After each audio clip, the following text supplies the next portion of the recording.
ఇలా contributory pension scheme 15 నెలల నుంచి 5,500 కోట్ల రూపాయలు ఉద్యోగుల డబ్బులు కట్ చేసిన డబ్బులు ఎందుకు మీరు కట్టడం లేదు అని నేను ఉద్యోగుల పక్షాన అడుగుతా ఉన్నా. ఇలా పాపం వాళ్ళు కూడా బాధపడుతున్నారు, ఫోన్లు చేస్తున్నారు.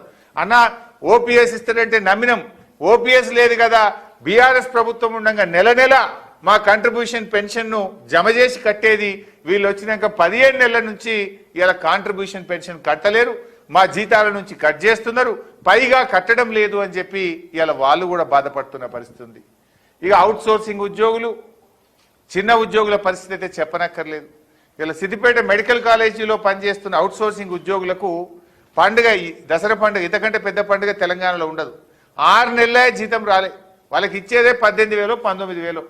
నేను ఇది సిద్దిపేట ముచ్చట చెప్తలేను. రాష్ట్రంలో 1,00,000 మందికి పైగా ఉన్న అవుట్ సోర్సింగ్ ఉద్యోగులకు 3 నెలలు 5 నెలలు 6 నెలల వేతనాలు పెండింగ్లో ఉన్నాయి.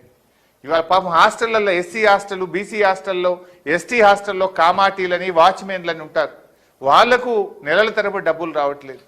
ఇలా ఫారెస్ట్ డిపార్ట్మెంట్లో వాచ్ గార్డ్స్ అని పాపం జంగల్ను రాత్రనక పగలనక కాపాడేటువంటి వాచ్ గార్డులకు 12 నెలల నుంచి ఫారెస్ట్ డిపార్ట్మెంట్లో జీతాలు రావడం లేదు. అసలు చిరు ఉద్యోగుల బాధ అంతా ఇంత కాదు. మొన్న అంగన్వాడీలు మొత్తం రోడ్డు ఎక్కిండ్రు, ఆశా వర్కర్లు అందరినీ రోడ్డు ఎక్కించినావు, ఎవరికి చేసినావు నువ్వు? చివరికి రేషన్ డీలర్లు కూడా 3 తారీఖు నుంచి మేము రేషన్ షాపులు బంద్ చేస్తామంటున్నారు. వాళ్ళకేం చెప్పిండు రేవంత్ రెడ్డి, మేము కమిషన్ పెంచుతాం, మీకు నెల నెల జీతం ఇస్తామన్నాడు. కమిషన్ పెంచింది లేదు, జీతం ఇచ్చింది లేదు. పోనీ జీతం ఇయ్యలే, కమిషన్ పెంచలే.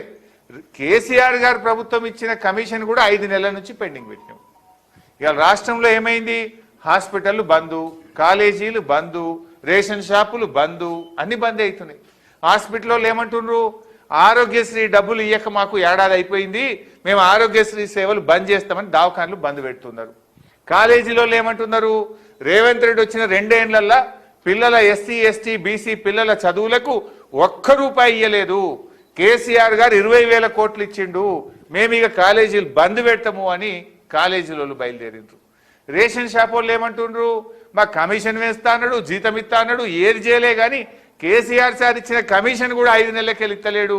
3 తారీఖుకెళ్ళి మేము దసరా తెల్లారికెళ్ళి రేషన్ షాపులు బంద్ పెడతామని వాళ్ళు బంద్ పెడతామంటున్నారు. ఇది ఎక్కడి ప్రభుత్వం?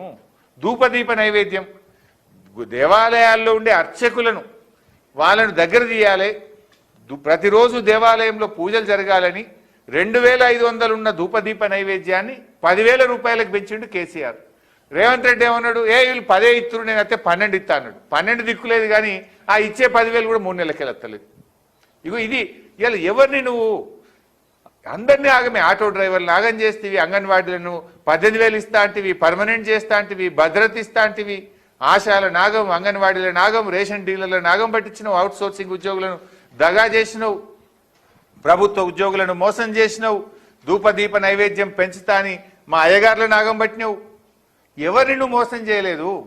ఆడబిడ్డలకు చీరలు లేవు దసరా పండుగ ముంగట, రైతులకు యూరియా లేదు, రైతులకు బోనస్ రాదు, నిరుద్యోగులకు జాబ్ క్యాలెండర్ లేదు, నిరుద్యోగ భృతి లేదు, విద్యార్థులకు ఫీజు రియంబర్స్మెంట్ రాదు, విద్యార్థులకు విద్యార్థి భరోసా కార్డు రాదు, విద్యార్థులకు కనీసం కడుపు నిండా పౌష్టికాహారం పెట్టలేవు. అందరి నోట్లో మట్టి కొట్టిండు రేవంత్ రెడ్డి. చివరికి కమిషన్లు మాత్రం దంచి వసూలు చేసుకుంటుండ్రు. అడ్వాన్స్ ఒక బిల్ ఇన్స్టాల్మెంట్లు ఇస్తుండ్రు, కానీ రేవంత్ రెడ్డికి ఇచ్చే కమిషన్ మాత్రం ఫస్టే కట్టాలన్నట. బిల్డింగ్ కమిషన్లు దంచి వసూలు చేస్తుండ్రు. ఫైనాన్స్ డిపార్ట్మెంట్లో కావచ్చు లేదా మున్సిపల్ డిపార్ట్మెంట్లో మాత్రం కమిషన్లు మాత్రం అక్కడేం రిబేట్ లేదు, సబ్సిడీ లేదు, ఇన్స్టాల్మెంట్ లేదు. మిగతా ఎక్కడైనా ఇన్స్టాల్మెంట్ ఇస్తాం గవర్నమెంట్ కట్టేది ఉంటే, ఇక్కడ మాత్రం దంచి వసూలు చేస్తుండ్రు. ఉద్యోగులకు అడిగితేనే పైసలు లేవంటాడు. ఒక్క ఇల్లు లేని కాడికి 5,000 కోట్లు పెట్టి 6 లైన్ రోడ్ వేస్తా అంటాడు. మూసీలో పోయడానికి 7,000 కోట్ల రూపాయలతో టెండర్ పిలిచి దాన్ని పనిచేస్తా అంటాడు.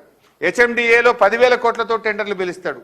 మా చిరు ఉద్యోగులకు, అవుట్ సోర్సింగ్ ఉద్యోగులకు, మా అంగన్వాడీలకు, ఆశాలకు, రేషన్ డీలర్లకు, మా గుళ్ళో పూజ చేసే అయ్యగారులకు మీరు జీతాలు ఇవ్వమంటే డబ్బులు లేవంటాడు రేవంత్ రెడ్డి.